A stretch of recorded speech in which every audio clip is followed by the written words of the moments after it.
लागलं रक्त तुम्हाला माहिती आहे आटत आहे. हां हां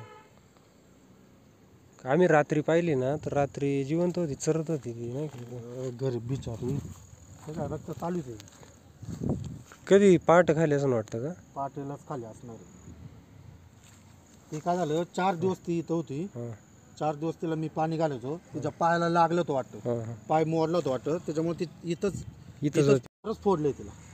हां दिसतंय ते का फोडली का? बरंच फोडलेले. ताजं दिसतंय सगळं ते. ताजं आहे सगळं ताजं मासे. ती आता 2 माणसं आलती न्यायला, हां त्यांच्या नशिबात नाही, नाही तर ती आलती न्यायला असते. ते जर काल आले असते तर गाय ना. वाचली असती काल. काल त्यांनी बघितली होती गाय, पण आता त्यांना काय माहिती आता हे असं घडलं हां म्हणून. हां तर तुम्ही सांगा गणेशखिंडीमध्ये असं असं प्रकरण घडलं. हां सांगू आपण. म्हणजे लोक सावधान हां होते, हां बरोबर आहे. बाकी काय नाही.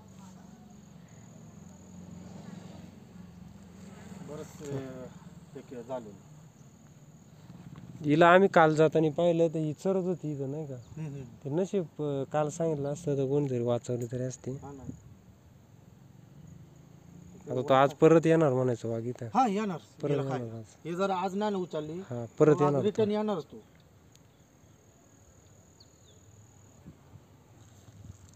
रक्त अजून चालूच आहे ना, हां चालू. त्याच्यामुळे हे मला वाटतं पाटीलच तिला मारले असणार आहे.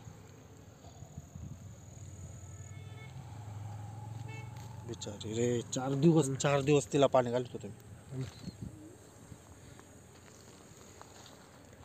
हे काय वाघाने खाल्ले मासे, इकडून तिकडून पडलेले तुकडे मासाचे. हे काय मासाचे तुकडे इकडून पडलेले ते. धरलेले तिला दात दात लागलेले ते. हा हे काय दात लागले, हे वन दाताचे, हे दात लागलेले. पण तर नरडा फोडला नाही, पण धरली होती. हे काय याच्यावरून दिसते.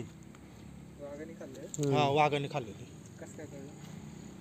कसं काय वाघानेच खाल्ली इथं एवढं फोडू शकत नाही. काल जिवंत होती आणि कुत्र्या एवढं फोडू शकत नाही. हा त्याचा मुस्काट एवढीच, तो एवढी जागा फोड करू शकत नाही. नाही इकडे आता जंगलच आहे ना सगळं. हा